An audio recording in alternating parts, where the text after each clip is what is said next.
Good evening and welcome to the news on Flip. I am Christian Chiku. Let's take a look at the top headlines. Peter Obi visits Wike in Rivers over presidency. INEC bows to pressure, extends voter registration. Ipob dares Buhari on pipeline vandalism. Breaking news: Adamu in closed-door meeting with APC senators. On 2022 Qatar World Cup, parties, casual sex, public drinking banned. Let's take a look at the news in detail. Presidential flag bearer of the Labour Party, Peter Obi, has paid a visit to Rivers State Governor Nyesom Wike at his private residence in Port Harcourt, the state capital. On arrival, Obi was taken inside where he had meeting with the governor behind closed doors. Both men, however, did not speak on the purpose of the meeting, as journalists were not granted access. Peter Obi's visits come 4 days after the Ebonyi State Governor Dave Umahi also met with Governor Wike at about 9 p.m. behind closed doors. On INEC, the Independent National Electoral Commission has finally agreed to extend the ongoing continuous voter registration exercise initially slated to be at the end of June 2022.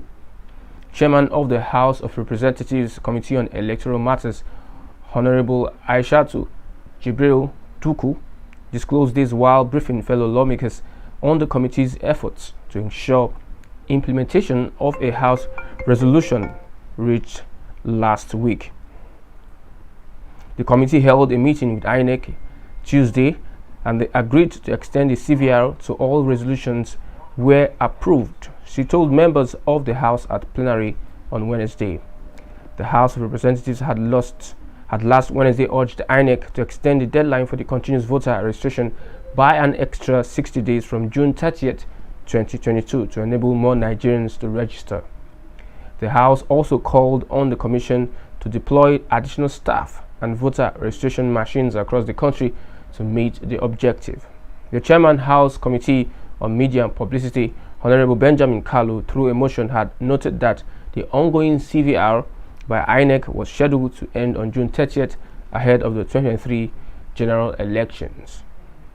On IPOB, the indigenous people of Biafra has described the comment by the President Major General Muhammadu Buhari that the group was responsible for pipeline vandalism in the country as laughable, disgraceful, and fallacious. The secessionist group reminded the president that his Western audience already knew how and who the pipeline vandals are in Nigeria.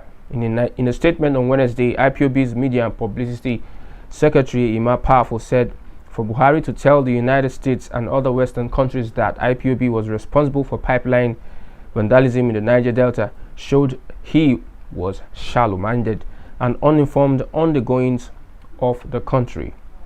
Powerful added that the president only chose to advertise his ignorance and the failure of his government in credible intelligence gathered by making such wide and untenable allegations. He challenged Buhari to show the world the locations of the pipelines IPOB vandalized in the country. He said maybe the Fulani-controlled federal government of Buhari doesn't know that the Western nations are not as daft, uninformed, kleptomaniacs and clueless as he thinks, otherwise he would not have made such statements. The president should be reminded that his Western audience already know the actual culprits behind pipeline vandalism in Nigeria and who the beneficiaries are. What a contradiction and confusion in the statement. The statement also added that IPOB since its formation about 12 years ago has never been involved in pipeline vandalism except its freedom struggle, adding that the president was just being hypocritical in his comments. It added that Buhari looked away while the Fulani headsmen continued to wreak havoc by terrorizing, killing Nigerians on a daily basis. National Chairman of the All Progressives Congress, Adamu Abdullahi, is currently in a meeting with the party senators. Adamu arrived at the National Assembly complex some minutes past 2 p.m. and moved into the office of the Senate President Ahmed Lawan for a brief meeting before the general meeting Earlier, Lawan, while reading the letter signed by the Senate Deputy Majority Leader Ajayi Boroface, had announced that the meeting would take place by 2 p.m. at the premises. According to reports, the number of APC senators has dropped to 62 after consistent defection from the party's lawmakers, especially those who were unable to secure return tickets to the chamber. Now to sports.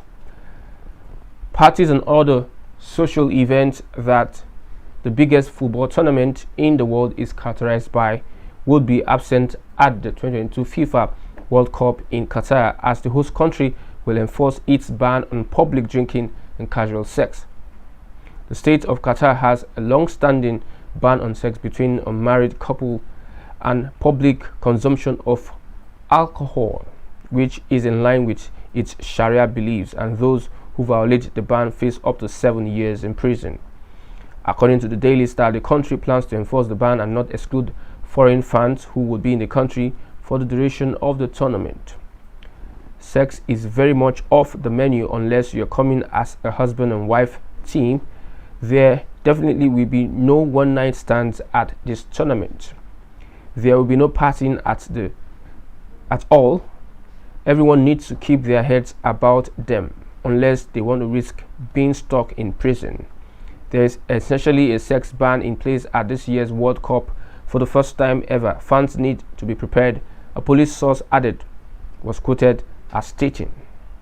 Apart from a law against drinking in public and sex between unmarried people, Qatar also forbids anyone from being publicly intoxicated. Public display of affection between men and women, even if married, is also a crime, and one should not be caught wearing revealing clothing in public.